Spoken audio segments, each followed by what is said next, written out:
Good morning. It's Stacy Tato with Bridges 527, and I am kind of interrupting my normal quiet time study because something kind of jumped off the page, and I wanted to take a minute while it's fresh and share it. But part of what I do is really it's building these connections between faith and culture.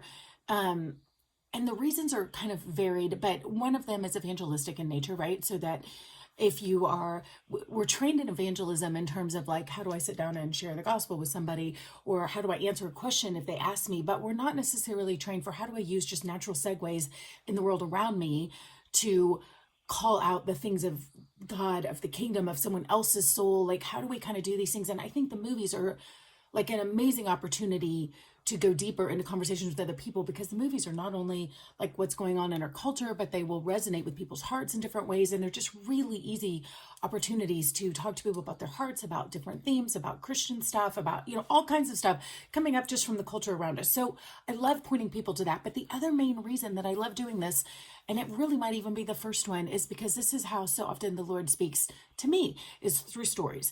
And I love sharing kind of the organic process of this, because I think really often we go, well, I went to a movie and like nothing really hit me. And I kind of love it when I can share things that happen like down the road with me, because so many times what jumps to mind is something from the archives, right? That he'll pull something up as I'm in a moment or I'm doing whatever. And he'll often pull biblical stories to mind, but he'll also pull like, even as I'm reading the Bible, he'll pull cultural stories to mind. And there's this kind of beautiful ebb and flow of the two where they mix and mingle, because they all become part of the collective, like in my mind, right? And the Lord can speak through all the things. So I share all that to say this morning, or the last couple mornings, I've been reading in Revelation, and I keep kind of going over this passage, and it's been really jumping out at me. And I should back up just to here, because recently I was on this, movie proposal podcast. Like, such an honor. It's so much fun. I love being a part of the things that these guys do. So if you get a chance, you can go check out the movie proposal. It's really, really fun. But we were talking about Orion in the Dark, which is on Netflix, kind of a newer movie on Netflix right now. It's an animated kids movie. And we were all kind of talking about what kind of like, do we like it, or is it just a hot mess? Or, and if you haven't seen the movie, it feels a bit all the way through. It feels a bit like plot manipulation. Like, suddenly they're in this impossible situation. What do you do? Oh no, somebody space travels, but they're rescuing us. And then it's like, oh no, is that an alien? Oh no, it's someone else. Like, it's like all these crazy, like, suddenly I'm rescued in the most random ways. And and then you find out it's these people kind of telling stories. Generations, like, right, this dad's telling his daughter, and then his daughter's telling someone else, and then her son's jumping into the story. And so the story keeps changing as different people jump into the mix, and which is partly why it felt a little wonky, and I was having a hard time with it and I wasn't sure I liked it, because I really felt like it wasn't great writing until the very end, when you realize, like, oh, this is why that suddenly felt awkward, because now we've got another storyteller. And I loved this idea of the children and the different voices jumping in. And so we really focused on that in the podcast. But what hit me today, as I'm reading, and I'm going to read this, my eyes are getting old. They don't work the same.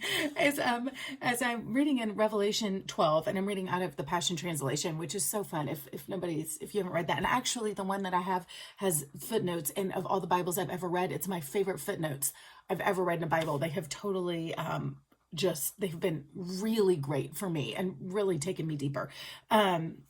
And I've had all the books with footnotes through all the years, but for some reason, these have really, really gotten to me. Anyways, there's my plug. I don't get paid for that, just for free. Anyways, so this is talking about the dragon, and it fights the woman. And it says, when the dragon realized that he had been cast down to the earth, he set off in pursuit of the woman who had given birth to the man-child. But the two wings of the great eagle were given to the woman, so that she could fly and escape into the wilderness to her own special place, where she was nourished for a time times half a time away from the face of the dragon. And then it goes on to say, he spewed from his mouth a raging river of water to sweep her away with the flood. But the earth came to the rescue of the woman, and at once opened its mouth and swallowed the river that the dragon had poured from his mouth. And I was reading this, and I'm like, oh my gosh, I feel like I'm in the middle of Orion in the Dark again. Like, it's this like really wonky storytelling. And it's this like, when I'm telling the story, I don't think, oh, it's not like eagle's wings have been a huge theme of the story, and they're this magical something that keeps showing up. And so it's understood that they might interrupt and be a rescue at the last minute. No, this is out of nowhere. Suddenly, oh, there's eagle wings. And then like, oh no, we're stuck again. Don't worry, the earth will just open up and eat it. It'll be fine. And it is the most childlike storytelling to me. And I've never seen the Bible that way until we were having this discussion about the movie. And somehow talking about the movie helps me appreciate Revelation better, which again, we tend to think of it as a one-directional kind of thing. Like the Bible's going to inform all that we see. But yet, the world is informing how we see the Bible, and not in like some twisted bad. I mean, that could sound really bad. But I think in this way, it's in a beautiful way, because suddenly, one of the things that we talked about, I think, on the podcast was just, you know, we may not have this kind of just been a running theme in my head. We did not go here. The thing about improv, and this has been a just kind of something that God's really used in my life also, is that in improv, if you say, which is funny, my friend Josh on the movie podcast does improv. I've never done improv, and I don't know why I know this. I read it in a book somewhere, but they were saying that like the major rule of improv is you never say no. So if somebody throws out something random, you have to accept it and say yes and keep going. And that keeps the motion of the scene going. But the moment you say no, it kills the deal. Like there's nowhere to go from there. And it was a book I read, I think, and they gave several examples of how that plays out, good or bad. But I used to love that whose line is it anyway and things. And so like suddenly they're like, you have to be. I remember them doing like dating things. You had to do like a like dating reels, like you're promoting yourself on a dating app or whatever, and you had these props, and you would just grab a prop and have to go, and you didn't like pick up a prop and say, no, I don't want this one. No, you suddenly have a cheese head and you've got to work with it. You know, and it was like super random stuff, right? And I remember somebody goes, I may not be the best, but I'm Gouda. And I don't know, of all the random things, I remember that. But like they take it and they run with it and they say yes, yes, and. And so you have to say yes to whatever's given to you and then keep going. And that struck me so deep because God is the God of yes and. And I wrote down the other day as I was just feeling stuck in some stuff, I'm like, I need to have a theology of possibilities. And in the kingdom, and I do think I've talked about this recently, in the kingdom, God does not have problems. He is the God of all the possibilities. So he's not like, oh no, what am I going to do? Gosh darn it, somebody's in a difficult situation. What do we do? You know, Daniel's going to be thrown into the lion's den. Oh no, I'll lose him forever. No, he's like, no worries, we'll shut the mouths of the lion.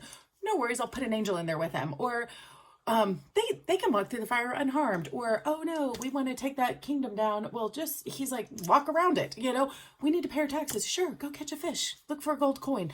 He has possibilities that we have never thought of. And yet we are so critical of all the stories that aren't like logical flows. And I think that's why I'm learning to really appreciate Orion in the Dark, is because there was not a logical flow. It was the story of possibilities because children are telling it, and children tell wonky stories, and they don't see why that didn't make logical sense. Why shouldn't the woman be given eagle's wings? I mean, this is how God works. He said, have the faith of a child. A child doesn't see a problem. He sees a possibility. I don't know. We'll just invent this thing and it'll come and help. And then it can be weirdly plot manipulated, and it can be out of nowhere, and it doesn't have to make sense, and it doesn't have to have a logical flow with the story. That's okay. It's so fantastic. Like I like weirdly, this movie Orion, as I'm reading Revelation today, makes me fall so much more in love with the Bible and who God is, because there are endless possibilities, and it doesn't have to make sense, and it doesn't have to be like a good story in terms of logical flow. So we have a woman who suddenly needs an escape and is given eagle's wings and flies. And then again needs an escape, and the earth just comes up to support her. Do you know that the God will send not only the angels to help you, but he'll send the whole earth at your disposal? Like you are given the keys to the world. The Lord took those keys to heaven and earth and he gave them to us. So when Jesus was on the earth, like, oh, there's a storm. That's all right. I'll tell it to be quiet. No problem. I'll tell it to fish to come and eat you and save you. Like, no problem.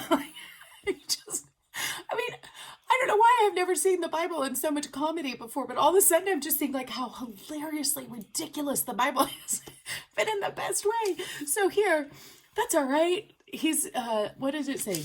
I'm going to go one more time just because this is so good. The dragon spewed from his mouth a raging river of water to sweep her away with the flood. Like, oh my gosh, I'm about to get eaten up with what? Like, floods are horrible. I mean, have you seen some of these movies out or lived through it yourself? Like, floods destroy things.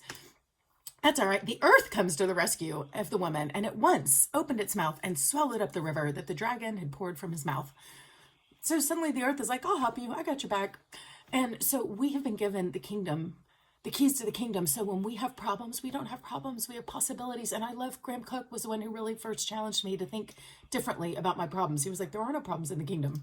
So if you're having a problem, it's because you're thinking with the earth. You're not thinking from heaven's perspective. You're not thinking from the kingdom, because Jesus wasn't bound by our laws, and you're not either, because you've been given those same keys. So we can command things to change. We can ask God for solutions that we have never thought of, the God of unimaginably more than we could ask or imagine.